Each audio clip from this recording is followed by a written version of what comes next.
वाह रे नीतीश कुमार, 17,000 करोड़ का पुल एक नहीं 2 बार हुआ धराशायी, लेकिन बिहार के मुखिया को नहीं है कोई जानकारी। जब पत्रकारों ने पूछा सवाल तो नीतीश बाबू हुए गुस्से से लाल, चाचा के तेवर से डरे तेजस्वी ने बताया पुल गिरने का असली राज। जनता की आंखों में एक बार फिर झोंका जाएगा फरेब का धूल। डिप्टी सीएम तेजस्वी यादव का इस्तीफा लेकर नीतीश सुधारेंगे अपनी भूल। बिहार में चल रहा पुल का गड़बड़ झाला, रेल मंत्री पर सवाल उठाने वाले खुद कर रहे बिहार की जनता के साथ बहुत बड़ा घात। किसी राज्य का मुखिया ही उस प्रदेश को फर्श से अर्श तक पहुंचा सकता है या फिर गर्त की ओर ले जा सकता है।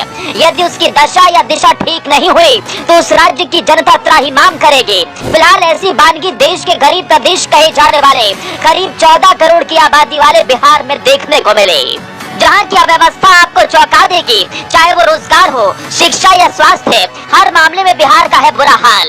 अब आपको एक ऐसी घटना के बारे में बताएंगे जिसे जानकर और देखकर आप भी भड़क उठेंगे कि आखिर बिहार बदहाल क्यों हो रहा है। इस राज्य को भ्रष्टाचार के खिलौने खेल ने बर्बाद किया और शर्म की बात तो ये है कि राज्य को अपना बताने वाले ही इसकी असमत लूट रहे हैं। दरअसल रविवार को एक खबर आई जहां अगुवानी सुल्तानगंज रोड पर गंगा नदी के ऊपर बन रहा भव्य पुल धराशायी होकर मलबे में तब्दील हो गया। जैसे पुल ताश के पत्तों की तरह गंगा में गिरा, नदी के पानी की कई फीट ऊंची लहरें उठे, सड़क किनारे बैठे लोग सहम गए।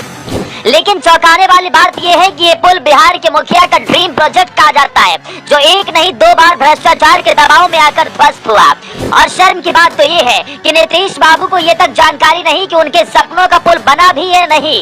यही नहीं, पुल पर ड्यूटी कर रहे 2 गार्ड भी हादसे के बाद से लापता हैं। एसडीआरएफ की टीम इनकी तलाश कर रही है।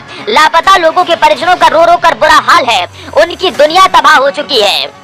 लेकिन नीतीश कुमार या तेजस्वी यादव ने इतनी जहमत तक नहीं उठाई कि घटना स्थल पर जाकर पूरी स्थिति का आकलन करें। रोते बिलखते टूटे परिवार को ढांढस बंधाए 2 बार गिरने वाले 1700 करोड़ रुपए के पुल के ध्वस्त होने का आकलन करें। हम आपको बता दें कि इस पुल का शिलान्यास सीएम नीतीश कुमार ने 2014 में ही किया था, जबकि पुल का निर्माण कार्य 2015 में शुरू हुआ। 2022 में भी 27 अप्रैल को इस निर्माणाधीन पुल का सुपर स्ट्रक्चर नदी में गिर गया था।